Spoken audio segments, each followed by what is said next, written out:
O tema do Enem 2024 é pura doutrinação e isso é lindo. Vem cá que eu vou te contar que você não apenas não tangenciou o tema, mas você tem todos os argumentos e os repertórios necessários para falar sobre desafios para valorização da herança africana no Brasil. Vem comigo.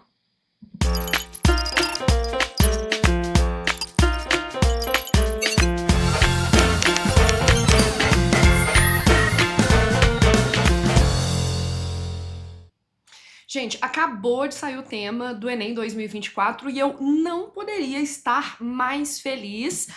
Apesar de ser um domingo à tarde, eu já tô de biquíni debaixo desse vestido, pronta para ir ao clube, mas antes eu tinha que comentar o tema da redação de 2024 com vocês. Eu tô esfuziante. O tema foi desafios. Na verdade, o tema não foi, não. O tema tá sendo, porque tem assim 1 hora que os alunos estão fazendo a prova, né? Esse é o primeiro vídeo que deve sair por aí no YouTube.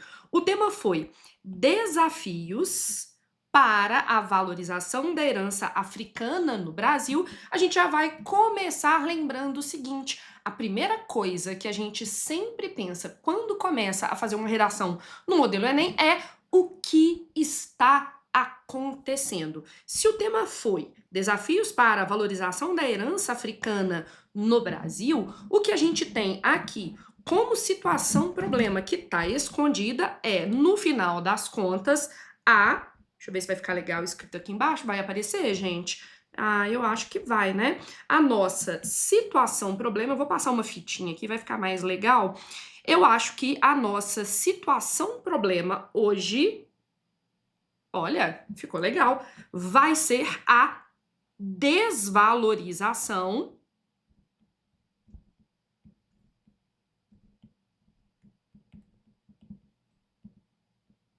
da cultura da herança africana no Brasil.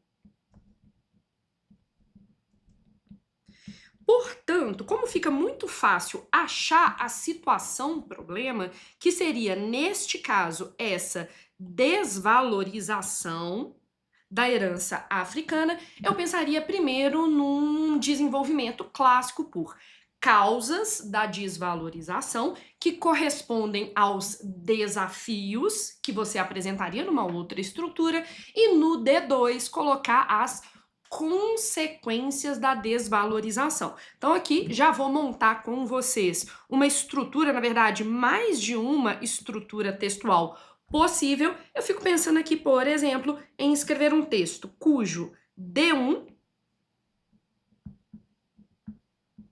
fala das causas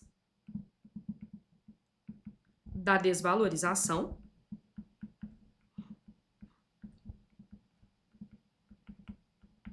E pensaria num D2 focado nas consequências da desvalorização. Beleza.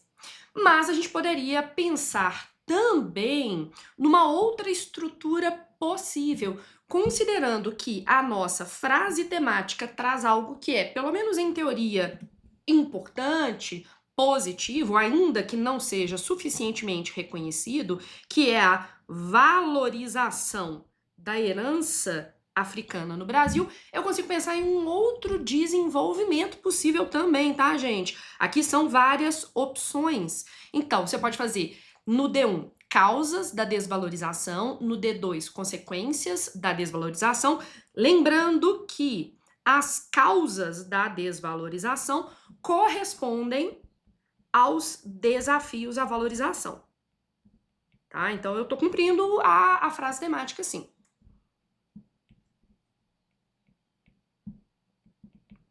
Segunda opção que eu consigo ver aqui, vamos passar uma linhazinha. Beleza, eu consigo ver também a possibilidade dos alunos fazerem neste texto um D1, falando sobre a importância da valorização.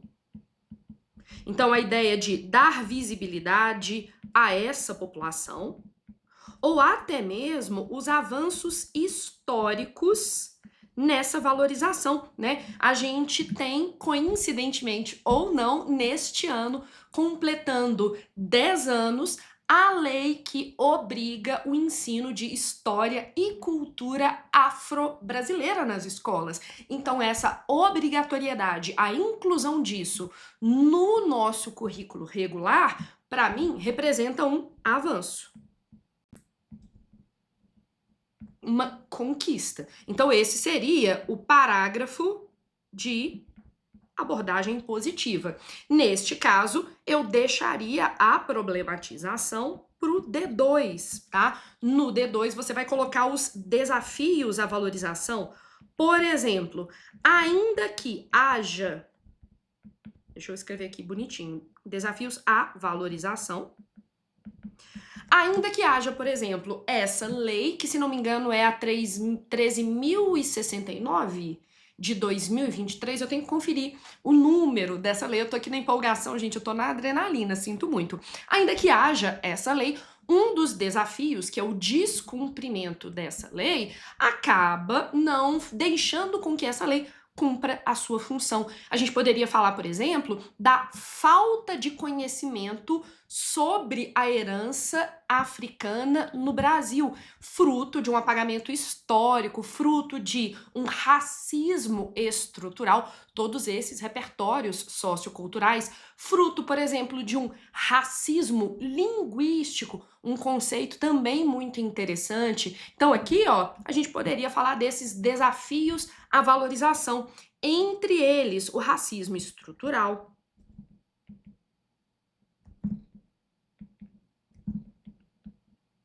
entre eles o racismo linguístico, entre eles, entre outras coisas, a invisibilidade, o apagamento histórico da população afro-brasileira. Lindo. Mas eu consigo pensar também em um terceiro tipo de desenvolvimento. E esse vídeo, na verdade, é para te acalmar e te falar que todas essas possibilidades são igualmente boas, tá? Então eu tô aqui para te tranquilizar. Eu trabalharia também, é também possível, trabalhar com uma estrutura de desenvolvimento que é D1, desafio de tipo 1.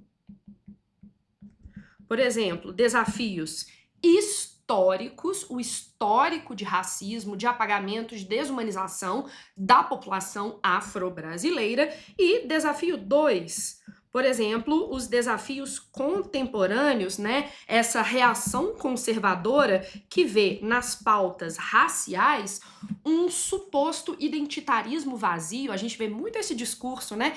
Acusar os indivíduos que lutam pelos direitos das minorias, principalmente as minorias negras, entre outras, como identitários de discurso radical ou vazio. Isso é um desafio bastante contemporâneo. E aí, gente, a gente poderia usar as 3 estruturas de desenvolvimento da mesmíssima maneira. Os 3 são possíveis. E aí você pode me perguntar agora, Jana, mas e aí? O que eu poderia usar de repertório? Você poderia usar a Constituição Federal de 1988, que tem, por exemplo, no artigo 5º, aquele artigo famosão, todos são iguais perante a lei, a questão da isonomia, em que se menciona também a dignidade das pessoas no Brasil. A gente poderia falar, por exemplo, do artigo 215, que é o artigo que rege os chamados direitos culturais e que tem, entre as suas observações, um destaque especial às populações periféricas